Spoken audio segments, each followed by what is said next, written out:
बिस्मिल्लाहिर्रहमानिर्रहीम अस्सलाम वालेकुम viewers. Welcome back to my channel English with mister Syed. और आज का जो हमारा टॉपिक है वो है कि प्रेजेंट परफेक्ट कंटिन्यूअस टेंस को इस्तेमाल करते हुए इंट्रोगेटिव प्रोनाउंस की फॉर्मेशन कैसे की जाए। जैसे कि मैं आपको बता चुका हूँ कि सवालिया फ़िक्रे या इंट्रोगेटिव जो सेंटेंसेस होते हैं वो दो किस्म के होते हैं। एक होते हैं सिंपल इंट्रोगेटिव और एक होते हैं इंट्रोगेटिव प्रोनाउंस वाले, जिसमें WH questions, question words, interrogative pronounce भी आप इनको कह सकते हैं, इनका इस्तेमाल किया जाता है। अब इंट्रोगेटिव प्रोनाउंस को इस्तेमाल करते हुए जो है हम प्रेजेंट परफेक्ट कंटिन्यूअस टेंस के उर्दू सेंटेंसेस को, उर्दू फ़िक्रात को इंग्लिश में कैसे कन्वर्ट करते हैं। आइए स्टार्ट करते हैं। सबसे पहले हम ये जान लेते हैं कि इंट्रोगेटिव प्रोनाउंस, WH क्वेश्चन या क्वेश्चन वर्ड्स ये होते क्या हैं। देखें, सबसे पहले एक तो होता है व्हाट, जिसका उर्दू मीनिंग होता है कि क्या। दूसरा होता है वाई, क्यों, वेयर, कहाँ, विच, कौन से, हु, कौन, हुज, किसका। ये पोजेशन के लिए शो किया जाता है। होम, किसे या किसका, ये जो है ऑब्जेक्ट के तौर पे इस्तेमाल किया जाता है। व्हेन, कब, हाउ, कैसे। ये तो हो गए इंट्रोगेटिव प्रोनाउंस। अब जब किसी भी फ़िक्रे में, किसी भी सेंटेंस में इस किस्म के वर्ड्स आ जाएँ, क्या, क्यों, कहाँ, कौन से, वगैरह वगैरह, तो इनकी हमने उर्दू टू इंग्लिश कैसे ट्रांसलेट करनी है, आइए देखते हैं। अब चूँकि हमारे पास जो टेंस है वो है प्रेजेंट परफेक्ट कंटिन्यूअस टेंस, तो हम सबसे पहले जान लेते हैं कि इसकी उर्दू अलामत क्या है। उर्दू फ़िक्रे के आखिर पर रहा है, रही है, रहे हैं, रहा हूँ या फिर रही हूँ वगैरह आता है। प्लस इसमें टाइम दिया गया होगा, वक्त मुकर्रर होगा। अगर रहा है, रही है, रहे हैं, रहा हूँ, रही हूँ, सिंपल आ गया है, वक्त नहीं दिया गया, व्हाट डज़ दैट मीन, ये प्रेजेंट कंटिन्यूअस टेंस का फ़िक्र है। बट अगर ये अलामत है प्लस टाइम दिया गया है, जैसे सुबह से, शाम से, कई दिनों से, कई घंटों से, ठीक है, वक्त दिया गया है प्लस ये वाली अलामत है, देन ये प्रेजेंट परफेक्ट कंटिन्यूअस टेंस का फ़िक्र है। ठीक है, अब दूसरी इसकी अलामत क्या हो सकती है कि उर्दू फ़िक्रे के आखिर पर ता रहा है, ती रही है, ते रहे हैं, ता रहा हूँ या फिर ती रही हूँ वगैरह आएगा। इसमें टाइम ना भी दिया गया हो तो परेशान होने की ज़रूरत नहीं है। बस इस अलामत को आपने ज़हन में रखना है कि ता रहा है, ती रही है, ते रहे हैं, ता रहा हूँ या फिर ती रही हूँ, इस किस्म का फ़िक्रा आएगा। ठीक है? तो ये हो गई 2 हमारे पास उर्दू अलामात प्रेज़ेंट परफ़ेक्ट कंटीन्यूअस टेंस की। अब देखते हैं कि हमारे पास किस किस्म के सेंटेंसेस, किस किस्म के फ़िक्रात हो सकते हैं प्रेज़ेंट परफ़ेक्ट कंटीन्यूअस टेंस के, कि हमें जब इसको उर्दू टू इंग्लिश ट्रांसलेट करते हुए जो है हमें इस चीज़ का पता चलेगा कि ये WH प्रोनाउंस का इस्तेमाल किया जाएगा या सिंपल इंट्रोगेटिव प्रोनाउंस हैं। सॉरी, सिंपल इंट्रोगेटिव सेंटेंसेस हैं। ठीक है? हमारे पास किस किस्म के फ़िक्रे होंगे कि हमें अंदाज़ा होगा कि इसमें हमने WH प्रोनाउंस का या WH क्वेश्चंस या क्वेश्चन वर्ड्स का इस्तेमाल करना है। ठीक है? अब वो फ़िक्रे कौन-कौन से हैं? जैसे पहला हमारे पास यहाँ पे दिया गया है कि अनवार 5 साल से कौन से स्कूल में पढ़ा रहा है? कौन से स्कूल में? In which school? हम जो प्रीवियस टेंसेस हम करके आए हैं, ठीक है? तो उनमें भी इस किस्म की एग्ज़ाम्पल्स थी। कौन से स्कूल, कहाँ पर, इस किस्म की हम सारा कुछ डिटेल से पढ़ चुके हैं। अगर आप टेंसेस की प्लेलिस्ट देखें तो उसमें हर टेंस को क्लियरली जो है एक्सप्लेन किया गया है। अब यहाँ पे है कि कौन से स्कूल में, इन व्हिच स्कूल। अब देखें WH क्वेश्चंस तो आ गए हैं इसमें, व्हिच, ठीक है। व्हाट डज़ दैट मीन कि ये किस चीज़ का फ़िक्रा है? ये ऐसा फ़िक्रा है जो सवालिया है, प्लस सवालिया जो है डिटेल्ड में आंसर दिया जाएगा, डिटेल्स दी जाएँगी कि कौन से स्कूल में। इसमें येस या नो का कंसेप्ट नहीं होगा, इसमें आपने डिटेल में आंसर देना है। दूसरा सेंटेंस देखें, मवेशी सुबह से क्यों खेतों में नहीं चर रहे होंगे? सॉरी, नहीं चर रहे हैं। मवेशी सुबह से क्यों, क्यों, व्हाई, और प्लस इसमें नेगेटिव भी है, नहीं भी आ गया। मवेशी सुबह से क्यों खेतों में नहीं चर रहे हैं? हम कहाँ क्रिकेट खेलते रहे हैं? वो अपना काम कैसे करता रहा है? कैसे, हाउ। ऊपर वाले सेंटेंस में कहाँ, वेयर। लास्ट मिसाल देखें, वो कब से इस्लामाबाद में रह रहे हैं, कब से, व्हेन। ठीक है। अब इसकी फॉर्मेशन कैसे की जाए, इसको उर्दू टू इंग्लिश ट्रांसलेट कैसे किया जाए, आइए पढ़ते हैं। फॉर्मेशन में सबसे पहले तो आपने लगा देना है इंट्रोगेटिव प्रोनाउन, जो आपके पास दे दिया गया होगा। कहाँ, कैसे, क्यों, क्या, कब, ये होते हैं इंट्रोगेटिव प्रोनाउंस। इनकी इंग्लिश भी हम पढ़ चुके हैं, why, where, when, what, etcetera. तो सबसे पहले तो आप इंट्रोगेटिव प्रोनाउंस को पुट करेंगे। उसके बाद आपने लगाना होता है हेल्पिंग वर्ब। हेल्पिंग वर्ब, चूँकि ये प्रेजेंट परफेक्ट कंटिन्यूअस टेंस का फिक्र है, तो आपने हेल्पिंग वर्ब जो है हैज़ लगाना है या फिर हैव लगाना है अकॉर्डिंग टू द सब्जेक्ट। पहले इंट्रोगेटिव प्रोनाउन, फिर हेल्पिंग वर्ब हैज़ या have according to the subject, फिर आपने लगाना है सब्जेक्ट, और सब्जेक्ट के साथ आपने लगाना है बीन या फिर नॉट बीन। ठीक है। अगर तो इंट्रोगेटिव सेंटेंस है, जस्ट इंट्रोगेटिव सेंटेंस है, तब तो आपने सब्जेक्ट के बाद बीन लगाना है। लेकिन इंट्रोगेटिव के साथ नेगेटिव भी है तो आपने सब्जेक्ट के बाद नॉट बीन लगाना है। अभी आगे जाके एग्जांपल्स करेंगे इसकी। सब्जेक्ट, उसके बाद आपने बीन लगा देना है या फिर नॉट बीन लगाना है। उसके बाद आपने लगाना है वर्ब। वर्ब की फर्स्ट फॉर्म के साथ आपने आईएनजी का इजाफा करना है। What does that mean, present participle form आपने वर्ब की पुट करनी है। उसके बाद आपने लगाना है ऑब्जेक्ट अगर सेंटेंस में दिया गया है। देन आप लगाएंगे सिंस या फिर for according to the time, और एंड पे आपने टाइम लगा देना है। मैं हर स्लाइड में सिंस और फॉर का डिफरेंस बता रहा हूँ कि अगर आपका कोई काम किसी स्पेसिफिक पॉइंट से स्टार्ट हुआ है, यानी कि जो टाइम है वो किसी स्पेसिफिक स्टार्टिंग पॉइंट को अपने अंदर रखे हुए, देन आप सिंस लगाते हैं। जैसे मॉर्निंग, इवनिंग, 2 बजे, 3 बजे, 1947, 1950, 2012 एट्सेट्रा स्टार्टिंग पॉइंट है। बट अगर कोई स्टार्टिंग पॉइंट नहीं है टाइम का, दरमियान से कुछ आवर्स हैं, जैसे 2 घंटे, 3 घंटे, 2 वीक्स, जो है 3 साल वगैरह वगैरह, या फिर मैनी, फ्यू, ये चीज़ें आ जाए तो इनके साथ फॉर लगाते हैं।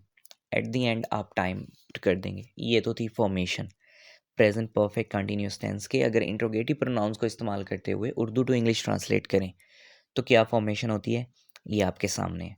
आपने सबसे पहले इंट्रोगेटिव प्रोनाउंस लगाना है, फिर हेल्पिंग वर्ब लगाना है, हैज़ या have according to the subject, फिर आपने लगाना है सब्जेक्ट, उसके बाद बीन या फिर नॉट बीन, फिर आपने वर्ब की फर्स्ट फॉर्म के साथ आईएनजी यानी कि प्रेजेंट पार्टिसिपल फॉर्म लगानी है, फिर ऑब्जेक्ट अगर सेंटेंस के अंदर दिया गया है, एंड देन आपने सिंस या फॉर लिखना है, एंड देन आपने टाइम लिखना है, सिंस और for according to the time. अब इसकी कुछ मिसालें कर लेते हैं। जैसे पहले हमारे पास मिसाल है, अनवार 5 साल से कौन से स्कूल में पढ़ा रहा है, कौन से स्कूल में, in which school, in which school has Anwar been teaching for 5 years, in which school, W H pronoun आ गया। अच्छा, इसमें जो है चूँकि विच का इस्तेमाल है तो ऑब्जेक्ट भी आ गया एट द एंड, सॉरी, आपने स्टार्ट में ही ऑब्जेक्ट लगा दिया, चूँकि ऑब्जेक्ट हमारा एंड में होता है। बट यहाँ पे क्या है कि जो आपका इंट्रोगेटिव प्रोनाउन है विच, उसके साथ आपने जो है ऑब्जेक्ट को लाजमी पुट करना है। इन which school, in which school, हम जब जितने भी हमने टेंसेस किए उसमें जब हमने इंट्रोगेटिव प्रोनाउंस की फॉर्मेशन की, तो उसमें एक मिसाल इस किस्म की लाजमी होती है कि मैं कोशिश करता हूँ कि इस किस्म की मिसाल लाजमी दूँ जिसमें ऑब्जेक्ट हम एंड पे लगाने के बजाय स्टार्ट में डब्ल्यू एच प्रोनाउन के साथ पुट करते हैं, और हमने ये डिटेल से किया हुआ है। तो यहाँ पे आप क्या करते हैं, इन विच स्कूल, कौन से स्कूल में, हैज़ अनवार बीन, हैज़ भी लग गया अनवार के मुताबिक क्योंकि अनवार सिंगुलर है, अनवार सब्जेक्ट है, उसके बाद आपने बीन लगा दिया। तो in which school has Anwar been teaching, verb आ गया, for 5 years।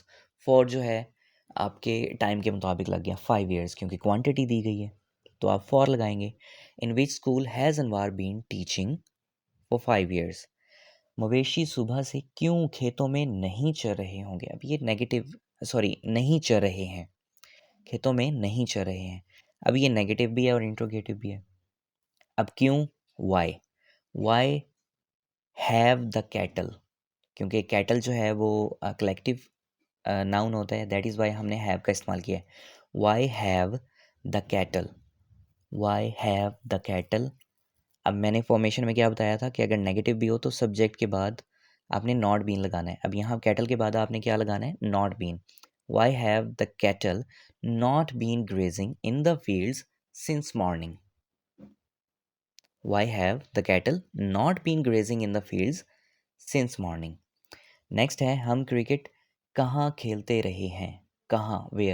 Where have we been playing the cricket? Where have we been playing the cricket? उसके बाद है हम कितने घंटों से बाग में टहल रहे हैं? कितने घंटों से? For how many hours?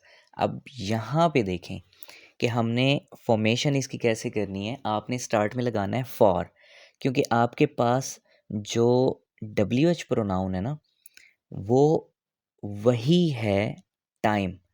जो आपका डब्ल्यू एच प्रोनाउन है वही आपका टाइम है, ठीक है। अब ये चीज़ देखें कि जो आपका टाइम है, क्योंकि वही डब्ल्यू एच प्रोनाउन है, दैट इज़ वाई आप इसको स्टार्ट में पुट करेंगे। How many hours? कितने घंटे? How many hours? तो चूँकि हमने टाइम के साथ सिंस या फॉर लगाना होता है, ठीक है। टाइम के साथ हमने सिंस या फॉर लगाना होता है, दैट इज़ वाई हमारा जो टाइम है वही हमारा डब्ल्यू एच प्रोनाउन है। हाउ मैनी, तो जब हम हाउ मैनी स्टार्ट में पुट कर रहे हैं तो हम सिंस और फॉर भी तो स्टार्ट में पुट करेंगे। तो यहाँ पे इसकी फॉर्मेशन कैसे करेंगे? For how many hours have we been walking in the garden? For how many hours have we been walking in the garden? इस चीज़ को समझिएगा। आपका जो टाइम है जिसके साथ आपने सिंस या फॉर लगाना है वही आपका डब्ल्यू एच प्रोनाउन है, और चूँकि वो डब्ल्यू एच प्रोनाउन है हाउ मैनी, तो वो स्टार्ट में पुट करना होता है। तो जब स्टार्ट में पुट करेंगे तो आप सिंस और फॉर भी तो स्टार्ट में पुट करेंगे ना। हाउ के साथ ही, हाउ मैनी के साथ ही आपने सिंस और फॉर लगाना है। चूँकि मैनी है तो आप फॉर लगाएंगे। अब जो नेक्स्ट एग्जांपल है उसमें हम सिंस स्टार्ट में लगाएंगे क्योंकि हमारे पास व्हेन है। नेक्स्ट एग्जांपल देखते हैं। वो कब से इस्लामाबाद में रह रहे हैं? कब से? अब चूँकि उसमें हमारे पास मैनी का वर्ड था, यानी कि कितने, क्वांटिटी का ज़िक्र था, दैट इज़ वाई हमने फॉर लगाया था। अब यहाँ पे कब से, हमने इसमें देखना है कि हमारा टाइम किस किस्म का है, स्टार्टिंग पॉइंट वाला है या बग़ैर तय्युन वाला है, यानी कि दरमियान से ही कोई है, कुछ घंटे, चंद एक हफ्ते या बहुत सारे हफ्ते, बहुत सारा टाइम, इस किस्म का ज़िक्र है। ऊपर वाले में तो था ना कितने घंटे, कितने, हाउ मैनी, तो उसके साथ फॉर लगाया था। यहाँ पे है कब से, तो चूँकि हमारा टाइम जो है एक स्पेसिफिक स्टार्टिंग पॉइंट रखता है, दैट इज़ वाई हम सिंस लगाएंगे। Since when have they been living in Islamabad? Since when, क्योंकि आपका जो टाइम है वही आपका डब्ल्यू एच प्रोनाउन है। व्हेन, कब से, तो आपने क्या करना है, उसके साथ ही आपने सिंस लगा देना है। अब चूँकि हमने सिंस टाइम के साथ लगाना होता है और आपका टाइम जो है वो डब्ल्यू एच प्रोनाउन वाला है, तो जब डब्ल्यू एच प्रोनाउन आपने स्टार्ट में लगाना है, टाइम आपने स्टार्ट में लगाना है, तो सिंस भी तो आप स्टार्ट में लगाएंगे। तो since when have they been living in Islamabad? तो ये था हमारा आज का टॉपिक। उम्मीद करता हूँ आपको समझ आ गई होगी। आज का जो हमारा टॉपिक था वो बहुत ही इंटरेस्टिंग था। इसमें हमने कुछ नई चीज़ें भी सीखी हैं, जैसे since, when, for how many hours. ये जो है बड़े जो है डिफरेंट किस्म की जो है कुछ ट्रिक्स होती हैं जो जिसके मुताबिक हमने फॉर्मेशन करनी होती है। और उम्मीद करता हूँ कि आपको इसकी अंडरस्टैंडिंग हो गई होगी। अगर इस ट्रिक के मुताबिक, इस फॉर्मेशन के मुताबिक कोई भी कन्फ्यूजन है तो आप मुझसे कमेंट बॉक्स में लाजमी पूछ सकते हैं। आपको इंशाल्लाह मैं डिटेल से आंसर वहाँ पे भी दूंगा। और जो हमने सेकंड लास्ट स्लाइड की है जिसमें हमने एग्जांपल पढ़ी हैं, इसकी लास्ट 2 एग्जांपल्स आपने गौर से सोच समझ कर लाजमी अंडरस्टैंड करनी है, क्योंकि ये बड़ी ट्रिकी होती हैं। ये बहुत सारी जो है बुक्स हैं, मैंने भी रीड की हैं, बट उसमें इस किस्म की कोई एग्ज़ाम्पल दी नहीं गई होती। बट इस किस्म की एग्ज़ाम्पल्स जो हैं वो आपके एग्ज़ाम्स में भी आ सकती हैं, या आपसे किसी टेस्ट में भी पूछा जा सकता है, या किसी इंटरव्यू में पूछा जा सकता है, या किसी वाइवा में पूछा जा सकता है कि अगर इस किस्म की ट्रिक आ जाए, इस किस्म की फॉर्मेशन आ जाए, तो आप इसको कैसे ट्रांसलेट करेंगे, यानी कि उर्दू टू इंग्लिश आप कैसे ट्रांसलेट करेंगे इसको, अगर इस किस्म के कोई सेंटेंसेस आ जाएं। आपसे जल्द मुलाकात होगी नेक्स्ट वीडियो में। तब तक के लिए अपना बहुत सारा ख्याल रखिएगा। जज़ाकल्लाह एंड अल्लाह हाफ़िज़।